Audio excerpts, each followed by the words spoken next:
घर पर आई बहू, पत्नी तथा अन्य किसी भी स्त्री को यह एक चीज अवश्य देनी चाहिए। दोस्तों, एक बार नारद जी भगवान श्री कृष्ण से मिलने के लिए द्वारिका पधारते हैं। नारद जी को देखकर भगवान श्री कृष्ण कहते हैं, हे देवर्षि, द्वारिका में आपका स्वागत है। आज किस प्रयोजन से द्वारिका में आपका आगमन हुआ है? नारद जी कहते हैं, हे प्रभु, आप सब कुछ जानते हैं, फिर भी पूछ रहे हैं। फिर भी आप आज्ञा दे तो आपसे कुछ पूछने की चेष्टा करता हूं। हे प्रभु, एक स्त्री पुरुष से सबसे अधिक किस चीज की इच्छा रखती है? जब एक कन्या विवाह के बाद अपने ससुराल में जाती है तो वह अपने ससुराल वालों से तथा अपने पति से सबसे अधिक किस चीज की मांग रखती है, जो सुवर्ण, गहने, वस्त्र, भोजन आदि से भी बढ़कर है? तब भगवान श्री कृष्ण कहते हैं, हे देवर्षि, आपने बहुत ही उत्तम प्रश्न किया है। आपके इस प्रश्न में संसार की समस्त स्त्रियों का कल्याण छिपा हुआ है। आपके इस अत्यंत महत्वपूर्ण प्रश्न का उत्तर देवी नंदा की कथा में छिपा हुआ है। देवर्षि कहते हैं, हे प्रभु, ये देवी नंदा कौन थी? उनका आचार विचार कैसा था? मैं देवी नंदा के विषय में जानने के लिए उत्सुक हूं। कृपया आप मुझे देवी नंदा का वृतांत सुनाने की कृपा करें। भगवान श्री कृष्ण कहते हैं, हे देवर्षि, देवी नंदा गुणवान, मनोकामना को पूर्ण करने वाली गाय थी। केवल नंदा का नाम अपने मुख से लेने मात्र से ही पापों का नाश होता है। देवी नंदा की यह महान कथा सुनने मात्र से ही मनुष्य के समस्त दुखों का नाश होता है और उसे सुख समृद्धि प्राप्त होती है। देवी नंदा महान, पुण्यवान तथा समस्त मनोरथों को पूर्ण करने वाली साक्षात देवी है। इसीलिए आज मैं आपको इस महान नंदा की कथा सुनाता हूं। इसीलिए आप ध्यानपूर्वक इसे पूरा जरूर सुनिए। देवर्षि कहते हैं, हे प्रभु, आज मेरा बड़ा सौभाग्य है कि आपके मुख से मुझे देवी नंदा की कथा सुनने को मिल रही है। मैं इस कथा को पूरा अवश्य सुनूंगा और इसका प्रचार करूंगा। फिर भगवान श्री कृष्ण कहते हैं, हे देवर्षि, पूर्व काल में पृथ्वी लोक पर प्रभंजन नाम से प्रसिद्ध एक महाबली राजा रहा करते थे। एक दिन महाराज प्रभंजन रथ में बैठकर शिकार करने के लिए जाते हैं। जंगल में वे शिकार करने के लिए इधर उधर घूम रहे होते हैं। तभी उन्हें जंगल में झाड़ियों के बीच एक हिरनी दिखाई पड़ती है। महाराज ने तुरंत अपना बाण निकाला और उस हिरनी की ओर छोड़ दिया।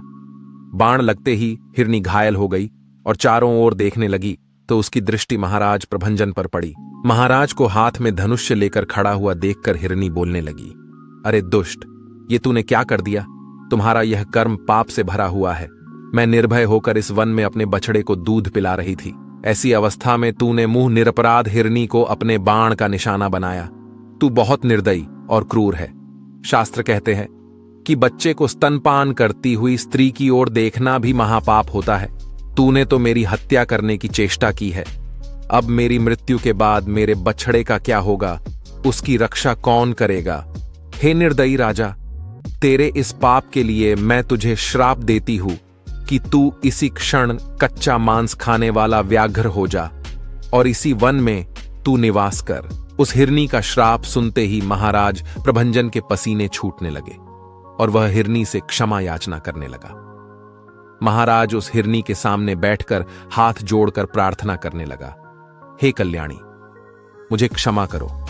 मैं नहीं जानता था कि तू बच्चे को दूध पिला रही है।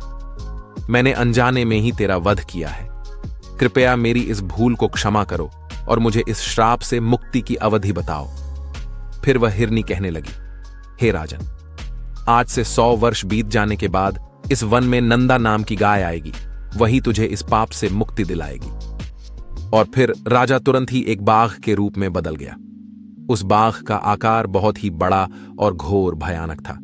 वह बाघ उसी वन में काल के वशीभूत रहते हुए मृगों को, अन्य चौपाइयों को तथा मनुष्यों को भी मारकर खाने लगा। वह बाघ स्वयं की निंदा करते हुए कहता था, हाय, अब मैं फिर से कब मनुष्य शरीर धारण करूंगा? इस बाघ की योनि में रहकर मेरे द्वारा पुण्य नहीं हो सकते। एकमात्र हिंसा ही मेरी वृत्ति है। इसके द्वारा तो मुझे सदा दुख ही प्राप्त होंगे। इस प्रकार से कैसे मैं इस श्राप से मुक्त हो पाऊंगा? जब उस वन में रहते हुए 100 वर्ष बीत गए, तब एक दिन वहां पर गायों का एक बहुत बड़ा झुंड उपस्थित हुआ। उस वन में घास और जल की विशेष सुविधा थी। उसी कारण से गायें वहां पर चरने के लिए आई थीं। उस गायों के झुंड में एक बहुत ही सुंदर तथा संतुष्ट रहने वाली गाय थी, उसका नाम था नंदा। वही उस झुंड की प्रधान थी तथा सबसे आगे निर्भय होकर वह चला करती थी। एक दिन वह अपने झुंड से बिछड़कर चरते चरते उस बाघ के सामने पहुंच गई। बाघ उस गाय को देखते ही खड़ा हो गया और उसके पास जाकर कहने लगा, हे गाय, आज विधाता ने तुझे मेरा ग्रास नियत किया है, क्योंकि तू स्वयं यहां चलकर आई है। उस बाघ के रोंगटे खड़े कर देने वाले निष्ठुर वचन सुनकर उस गाय को अपने बछड़े की याद आने लगी। उसका गला भर आया और वह रोते हुए अपने बछड़े के लिए हुंकार करने लगी। उस गाय को रोता हुआ देखकर वह बाघ बोला, अरे गाय, क्यों रोती हो? इस संसार में सभी प्राणी अपने कर्मों का फल ही भोगते हैं। तू खुद मेरे पास चलकर आई है, इससे जान पड़ता है कि तेरी मृत्यु आज ही लिखी हुई है। फिर तू व्यर्थ ही शोक क्यों कर रही है? अच्छा तो बता, तो रोई किस लिए? उस बाघ की बात सुनकर नंदा ने कहा, हे बाघ, तुम्हें नमस्कार है। मेरा सारा अपराध क्षमा करो। मैं जानती हूं कि तुम्हारे पास आए प्राणी की रक्षा असंभव है, अतः मैं अपने जीवन के लिए शोक नहीं कर रही हूं। मेरी मृत्यु तो एक न एक दिन होगी ही, किंतु हे बाघ, मैंने अभी कुछ ही समय पहले एक बछड़े को जन्म दिया है। यह मेरा पहला बछड़ा होने के कारण वह मुझे बहुत प्रिय है। मेरा बछड़ा अभी दूध पीकर ही जीवन चलाता है, घास तो वह खा नहीं सकता। इस समय वह घर में बंधा हुआ है और भूख से पीड़ित मेरी राह देख रहा है। उसी के कारण मुझे शोक हो रहा है। मेरे ना होने पर मेरा बछड़ा कैसे जीवन चलाएगा? मैं पुत्र स्नेह के वशीभूत हूं और उसे दूध पिलाना चाहती हूं। मुझे थोड़ी देर के लिए जाने दो। मैं अपने बछड़े को दूध पिलाकर प्यार से उसका मस्तक चाटूंगी और उसे कुछ उपदेश देकर अपनी सहेलियों से उसकी रक्षा करने का वचन लेकर तुम्हारे पास लौट आऊंगी। उसके बाद तुम इच्छानुसार मुझे खा लेना। यदि मैं फिर से लौटकर नहीं आई तो मुझे वही पाप लगेगा जो माता पिता का वध करने से लगता है, जो सोते हुए प्राणी को मारता है, जो एक बार अपनी कन्या का दान करके फिर उसे दूसरे को देना चाहता है। उन्हें जो पाप लगता है वही पाप मुझे लगेगा। इस पाप के भय से मैं पुनः लौट कर आऊंगी। नंदा की ऐसी शपथ को सुनकर बाघ को उस पर विश्वास हो गया और वह बोला, हे गाय, तुम्हारी इन शपथों पर मुझे विश्वास हो गया है, पर कुछ लोग तुमसे कहेंगे कि प्राण संकट में पड़ने पर विवाह में और गाय को संकट से बचाने में जो शपथ ली जाती है उसे तोड़ने पर पाप नहीं लगता, किंतु तुम इन बातों पर विश्वास मत करना। इस संसार में कितने ही ऐसे नास्तिक हैं जो मूर्ख होते हुए भी खुद को पंडित कहते हैं। वे तुम्हारी बुद्धि को भ्रम में डाल देंगे। जिनके चित्त पर अज्ञान का पर्दा पड़ा है वे तुच्छ मनुष्य कुतर्क लगाकर तुम्हें शपथ तोड़ने के लिए भी कहेंगे, लेकिन तुम अपने वचन का पालन करना। फिर नंदा बोली, हे बाघ, तुम्हारा कथन सत्य है, मैं वचन का पालन अवश्य करूंगी। फिर बाघ ने कहा, हे गाय, अब तुम जाओ, अपने पुत्र से मिलो, उसे दूध पिलाओ, उसका मस्तक चाटो तथा अपनी सहेलियों से मिलकर शीघ्र ही लौटकर यहां आ जाओ। फिर वह गाय उस बाघ से आज्ञा लेकर वहां से चली गई। उसके मुख पर आंसुओं की धारा बह रही थी। वह अत्यंत दुखी भाव से कांप रही थी। उसके हृदय में बड़ा दुख था। जैसे ही वह गोष्ठ पर पहुंची, उसने अपने बछड़े की पुकार सुनी और वह दौड़कर अपने बछड़े के पास पहुंच गई और आंसू बहाने लगी। अपनी माता को रोता हुआ देखकर बछड़ा बोला, हे माता, आज तुम अत्यंत डरी हुई दिखाई पड़ती हो, क्या हुआ? फिर नंदा बोली, बेटा, स्तनपान करो, यह हमारी अंतिम भेंट है। अब से तुम्हें माता का दर्शन नहीं हो पाएगा। आज एक दिन मेरा दूध पी लो, मुझे अभी लौट जाना है। मैं बाघ को वचन देकर आई हूं। भूख से पीड़ित उस बाघ को मुझे अपना जीवन अर्पण करना है। बछड़ा बोला, मां, तुम जहां जाना चाहती हो वहां मैं भी चलूंगा। तुम्हारे बगैर मैं कैसे जी पाऊंगा? तुम्हारे साथ मेरा भी मर जाना अच्छा है। तुम न रहोगी तो मैं अकेले भी तो मर ही जाऊंगा। यदि बाघ तुम्हारे साथ मुझे भी मार डालेगा तो निश्चय ही मुझको उत्तम गति मिलेगी जो मातृभक्त पुत्र को मिलती है। अतः मैं तुम्हारे साथ अवश्य चलूंगा। माता से बिछड़े हुए बालक का जीवन बहुत दुष्कर होता है। दूध पीने वाले बालक के लिए माता के समान संसार में दूसरा कोई नहीं है। माता के समान रक्षक, माता के समान आश्रय, माता के समान स्नेह, माता के समान सुख तथा माता के समान देवता इस लोक में तो क्या परलोक में भी नहीं है। फिर नंदा ने कहा, बेटा, मेरी मृत्यु नियत है, तुम वहां मत आना। जिसकी मृत्यु नियत है केवल उसी की होती है। तुम्हारे लिए मेरा यह अंतिम संदेश है। मेरे वचनों का पालन करते रहो, यही मेरी अंतिम इच्छा है। जल के समीप अथवा वन में घूमते समय कभी प्रमाद न करना। प्रमाद करने से सभी प्राणी नष्ट हो जाते हैं। लोभ करके ऐसी घास को चरने के लिए कभी मत जाना जो किसी दुर्गम स्थान में उगी हो, क्योंकि लोभ करने से सर्वनाश हो जाता है। लोभ के कारण विद्वान पुरुष भी भयंकर पाप कर बैठते हैं। और हर किसी पर विश्वास भी मत करना। लोभ, प्रमाद और हर एक पर विश्वास करना, इन 3 कारणों से प्राणी का नाश होता है। इन 3 दोषों का परित्याग करना चाहिए। बेटा, जिसने एक बार विश्वास तोड़ दिया हो उस पर कभी विश्वास नहीं करना चाहिए, और जिस पर अधिक भरोसा हो उस पर भी आंख बंद करके विश्वास नहीं करना चाहिए, क्योंकि दूसरों पर विश्वास करने से भय उत्पन्न होता है और विश्वास करने वाला ही नष्ट हो जाता है। दूसरों का तो क्या, अपने शरीर का भी विश्वास नहीं करना चाहिए। ये कब साथ छोड़ जाए इसका भी कोई भरोसा नहीं है। बेटा, तुम धर्म का चिंतन करो। मेरी मृत्यु से तुम्हें घबराना नहीं चाहिए, क्योंकि एक ना एक दिन सभी की मृत्यु होनी ही है। बेटा, तुम शोक छोड़कर मेरे वचनों का पालन करो। इतना कहकर नंदा अपने पुत्र का मस्तक चाटने लगी और अत्यंत शोकाकुल होकर रोने लगी। फिर वह अपने पुत्र को निहारते हुए अपनी सहेलियों के पास चली गई और अपने सहेलियों को सारी हकीकत बता दी। नंदा कहने लगी, हे सखियों, मैंने जाने अनजाने में यदि तुमसे कोई भी अप्रिय बात कह दी हो अथवा कोई अपराध किया हो तो उसके लिए तुम मुझे क्षमा कर देना। मेरे जाने के बाद मेरे बालक पर सदा क्षमा भाव रखना। मेरा बछड़ा दीन, अनाथ और व्याकुल है, उसकी तुम रक्षा करना। मैं तुम्हें उसे सौंप रही हूं, अपने पुत्र की भांति इसका पोषण करना। नंदा की बात सुनकर उसकी सखियों को बड़ा दुख हुआ। सभी सखियां आश्चर्य में पड़कर बोली, बड़े आश्चर्य की बात है। बाघ के कहने से सत्यवादिनी नंदा फिर से उस भयंकर बाघ के पास जाना चाहती है। स्वयं के प्राण बचाने के लिए शपथ और सत्य का त्याग करना चाहिए और शत्रु को धोखा देना चाहिए। सखियां बोली, हे नंदा, अपने बछड़े को छोड़कर तुम वहां पर मत जाओ। सत्य के लोभ से जो तू उस बाघ के पास जा रही है, यह तू अधर्म कर रही है। इस विषय में धर्मवादी ऋषि मुनियों ने कहा है, प्राणों पर संकट आने पर वचन का पालन न करने से पाप नहीं लगता है। यदि झूठ बोलकर प्राणों की रक्षा होती है तो वह अधर्म नहीं, धर्म ही कहा जाता है। फिर नंदा कहती है, हे सखियों, दूसरों के प्राण बचाने के लिए मैं भी झूठ बोल सकती हूं, किंतु खुद के प्राणों की रक्षा के लिए मैं झूठ नहीं बोल सकती हूं। यह अधर्म है। जीव अकेले ही गर्भ में आता है और अकेले ही मरता है। अकेले ही उसका पालन पोषण होता है तथा अकेले ही वह सुख दुख भोगता है। इसीलिए मैं सदा सत्य ही बोलूंगी। सत्य पर ही संसार टिका हुआ है। सत्य के कारण ही समुद्र अपनी मर्यादा का उल्लंघन नहीं करता। स्वर्ग, धर्म तथा मोक्ष सब सत्य के मार्ग पर चलकर ही प्राप्त किए जा सकते हैं।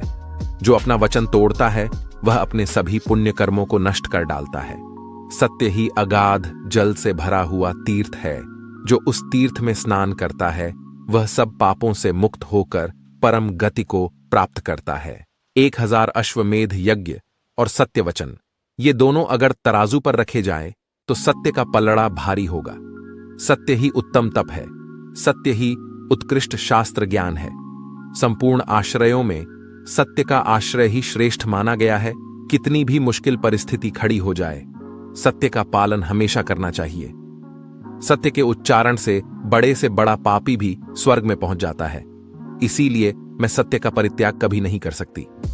नंदा के ऐसे वचन सुनकर सखियां बोलने लगी, हे नंदे, तुम जगत के संपूर्ण देवताओं और दैत्यों द्वारा नमस्कार करने के योग्य हो, क्योंकि तुम परम सत्य का आश्रय लेकर अपने प्राणों का भी त्याग कर रही हो, जिनका त्याग करना बहुत कठिन है। हे कल्याणी, इस विषय में हम तुम्हारी बराबरी नहीं कर सकते। तुम तो धर्म का बीड़ा उठा रही हो। तुम्हारे इस महान त्याग से हमें यह यकीन है कि तुम्हारा तुम्हारे पुत्र से वियोग नहीं होगा, क्योंकि जिस नारी का चित्त कल्याण मार्ग में लगा हुआ है उस पर कभी आपत्ति नहीं आती। यमराज भी उस प्राणी के प्राण नहीं लेते हैं। उसके बाद सभी से मिलकर नंदा समस्त गो समुदाय की परिक्रमा करके वहां के देवताओं और वृक्षों से विदा लेकर उस जंगल की ओर चल पड़ी। नंदा उस स्थान पर जा पहुंची जहां पर वह तीखी दाढ़ों वाला और भयंकर आकार वाला वह मांसभक्षी बाघ बैठा हुआ था। उसके पहुंचने के साथ ही उस गाय का बछड़ा बहुत तेजी से दौड़ता हुआ वहां पर आ गया और अपनी माता तथा उस बाघ के बीच में आकर खड़ा हो गया। बछड़े को देखकर वह नंदा गाय उस बाघ से बोली, हे बाघ, मैं सत्य धर्म का पालन करती हुई तुम्हारे पास आ गई हूं। अब तुम केवल मुझे खाकर अपनी तृप्ति करो, किंतु मेरे बछड़े को जीवन दान दो। फिर वह बाघ बोला, हे गाय, तुम तो बड़ी सत्यवादिनी निकली। हे कल्याणी, तुम्हारा स्वागत है। जो अपने वचन का पालन करता है, जो सत्य की राह पर चलता है, उसका कभी अमंगल नहीं होता। तुमने यहां से जाने से पहले जो वचन दिया था, उसे सुनकर मुझे बड़ा कौतूहल हुआ था कि ये यहां से जाकर कैसे लौट सकती है। तुम्हारे सत्य की परीक्षा के लिए ही मैंने तुम्हें भेज दिया था, अन्यथा मेरे पास आकर तुम जीवित नहीं लौट सकती थी। लेकिन मेरा वह कौतूहल पूरा हुआ। मैं तुम्हारे भीतर सत्य की खोज कर रहा था, वह मुझे मिल गया। इस सत्य के प्रभाव से मैं तुम्हारे प्राणों को बख्श देता हूं। आज से तुम मेरी बहन हो और यह तुम्हारा पुत्र मेरा भांजा हो गया। हे कल्याणी, तुमने अपने आचरण से मुझ जैसे महापापी को यह उपदेश दिया है कि सत्य पर ही संपूर्ण लोक टिका हुआ है, सत्य के ही आधार पर धर्म टिका हुआ है। हे देवी, जो तुम्हारा दूध पीते हैं वे सभी धन्य हैं, कृतार्थ है, उन्होंने पुण्य प्राप्त किया है, उनका जन्म सफल हुआ है। गायों में ऐसा सत्य है, यह देखकर अब मुझे अपने जीवन से घृणा हो रही है। अब मैं भी वह कर्म करूंगा जिसके द्वारा मैं पाप से छुटकारा पाऊं। अब तक मैंने हजारों जीवों को मारा और खाया है। मैं महापापी, दुराचारी और निर्दयी हूं। पता नहीं इस पाप के कारण किस लोक में जाना पड़ेगा। बहन, इस समय मुझे पापों से शुद्ध होने के लिए कौन सी तपस्या करनी चाहिए, उसे संक्षेप में बताओ। फिर वह गाय बोली, हे बाघ भाई, विद्वान पुरुष सत्य युग में तप की प्रशंसा करते हैं और त्रेता में ज्ञान की, तथा द्वापर युग में यज्ञ को उत्तम कहा गया है और कल युग में एकमात्र दान को ही श्रेष्ठ माना गया है। सभी दानों में एक ही दान सर्वश्रेष्ठ है, वह है समस्त प्राणियों को अभय दान। इससे बढ़कर दूसरा कोई दान नहीं है। जो समस्त प्राणियों को अभय दान देता है, वह सभी प्रकार के भय से मुक्त होकर परब्रह्म को प्राप्त होता है। अहिंसा के समान न कोई दान है और न कोई तपस्या है। जिस प्रकार से हाथी के पैर के चिन्हों में सभी प्राणियों के पैर के चिन्ह समा जाते हैं, उसी प्रकार से अहिंसा के द्वारा सभी धर्म प्राप्त हो जाते हैं। पुरुष को अपनी पत्नी की सदैव रक्षा करनी चाहिए। जो पुरुष अपनी पत्नी को अभयदान देता है, उसकी पत्नी 7 जन्मों के लिए उसी की हो जाती है। शरण में आई हुई स्त्री को अभयदान देना चाहिए। जिस पुरुष से किसी भी स्त्री को भय नहीं लगता, वह पुरुष तीनों लोकों में कीर्ति प्राप्त करता है। जो कभी किसी स्त्री के साथ हिंसा नहीं करता, जो सदैव स्त्रियों की रक्षा करने में तत्पर रहता है, उसे विष्णु लोक की प्राप्ति होती है। स्त्री का वध करने वाले को कुंभीपाक नरक में डाला जाता है। इसीलिए पुरुष का यह कर्तव्य होता है कि वह अपनी पत्नी की रक्षा करें, उसे अभयदान दे। जिस व्यक्ति से सभी को भय लगता है, जो दूसरों में डर निर्माण करता है, जो दूसरों के साथ हिंसा करता है, वह सबसे बड़ा पापी है। और जो सभी से प्रेम करता है, सभी पर दया दिखाता है, जो सभी को अभयदान देता है, वह तीनों लोकों में कीर्ति प्राप्त करता है। यही परम कल्याण का साधन है, जिसे मैंने संक्षेप में तुम्हें बताया है। फिर बाघ ने कहा, हे देवी, पूर्व काल में मैं एक राजा था, किंतु एक मृगी के श्राप के कारण मुझे बाघ का शरीर प्राप्त हुआ था। तब से मैं निरंतर प्राणियों का वध कर रहा था, जिस कारण से मैं सारी बातें भूल गया था। इस समय तुम्हारे संपर्क से और उपदेश से मुझे फिर से सब कुछ स्मरण हो गया है। हे देवी, अब मैं तुमसे एक प्रश्न पूछता हूं, तुम्हारा नाम क्या है? वह गाय बोली, मेरे स्वामी का नाम नंद है और उन्होंने ही मेरा नाम नंदा रख दिया है। फिर जैसे ही नंदा का नाम कान पर पड़ा, राजा प्रभंजन श्राप से मुक्त हो गए और बाघ का रूप छोड़कर फिर से अपने पूर्व स्वरूप में लौट कर आ गए। फिर उसी क्षण नंदा का दर्शन करने के लिए साक्षात धर्मराज उस स्थान पर आ गए और बोलने लगे, हे नंदा, मैं धर्म हूं, तुम्हारी सत्यवाणी से आकर्षित होकर यहां आया हूं। तुम मुझसे कोई श्रेष्ठ वर मांग लो।